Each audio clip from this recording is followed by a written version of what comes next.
One of the goals of this course is to help educators to make the right choice of new teaching tools, to find the perfect balance between synchronous and asynchronous teaching. And we will now try to compare these two modes of teaching from different perspectives.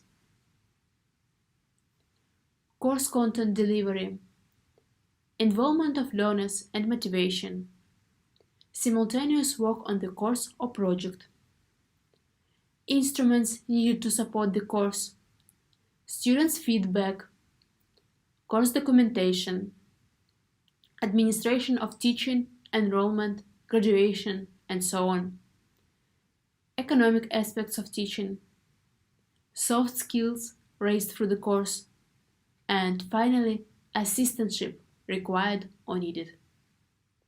Could we now give a minute to an experiment? Would you try to remember a content of a lecture that you had in October when you were in the second year of undergraduate school? I bet, or I think for me it was something from probability theory, but I really can't say much more. And I doubt you, as an experienced professor, can remember anything. I cannot.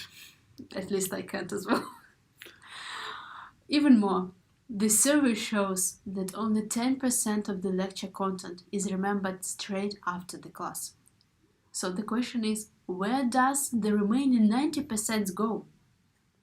It definitely satisfies the ego of the lecturer when he sees a big audience of students, big audience of spectators at the hall. But if we consider the delivery information, the classical lecture is one of the worst ways of delivery. I think Anastasia's explanation is very clear. The history says that university started actually a long time ago when books were either unavailable or extremely expensive.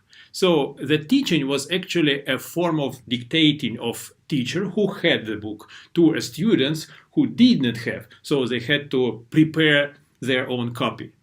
And it had much sense until 15th century when Gutenberg invented this ancient Xerox machine, this printing press. So actually copying became a kind of mechanical routine. But no professors were fired. They were still teaching by reading. And we as professors have a lot of explanations why it has to be this way. Because my lectures is so important, or because my lecture is actually kind of show and I have so many humorous jokes to tell, or because I have upgraded 20% of my lecture materials and had no time to prepare proper readings for that. And of course it has much sense, always has much sense.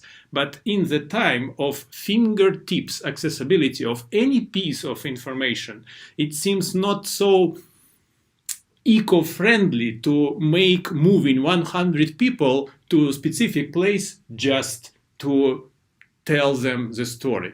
And I just wonder how many lectures that are happening now all over the world could have been an email.